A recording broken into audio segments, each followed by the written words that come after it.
Here we are catching up with Lights in the Airstream. Good to see you again. It's good to be back. It's been a couple years. It's been a couple years, and now we have. It's funny. I'm going to talk about the produced versions, the record versions of your songs, your new songs, because you come in here, you play acoustic, you pare it down, obviously.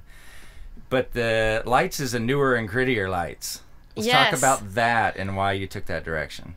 Well, for starters, making your second record, I feel it's important that you are making the record you love, not just a rehash of your first record, and doing what is a representation of what you love and the music you're listening to, because you got to play these songs every night.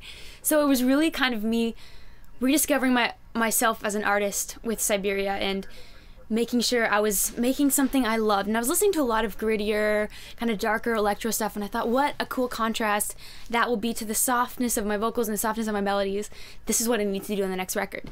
So started to walk in that direction with it, and then all these great imperfections started to come out, which is really hard to get in electronic music, which is generally very structured and very formatted, and you can go back and change it, you can fix it, make it perfect. But suddenly this was dirty and this was raunchy, and a big part due to having Holy Fuck in with me working on the record. I mean, they have this amazing degree of grit and gnarliness that they brought to the music, and I remember sitting there just jamming with these guys, and our jam session, ultimately we started to cut up and became the bed tracks for the songs themselves. So it's like suddenly it's live in perfect electro rock, and there's soul in it that I never heard before. It was a really cool new way of writing for me. Cool. I also curious, you do a lot of things besides sing, which I think is incredibly cool. You're all over the place. So you have 3 days to go do one of two things. I want to know which you would choose and why. Okay.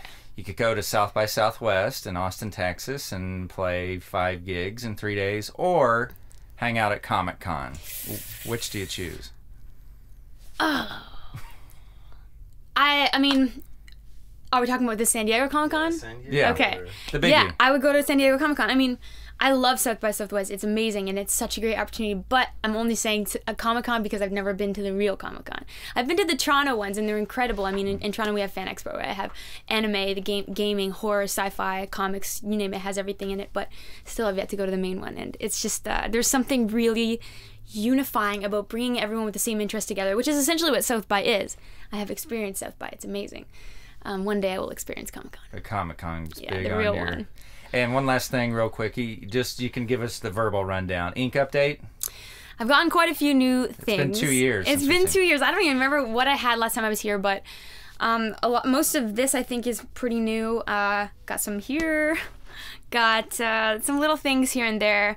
Mainly, again, very much like fantasy sci-fi based. This is the Spectral Tiger mount from World of Warcraft. This is like a Final Fantasy warrior. Again, it's always the empowering female warrior alter ego that I feel I have in some other dimension, maybe. Awesome. Good to see you again, Lights. It's good to be back.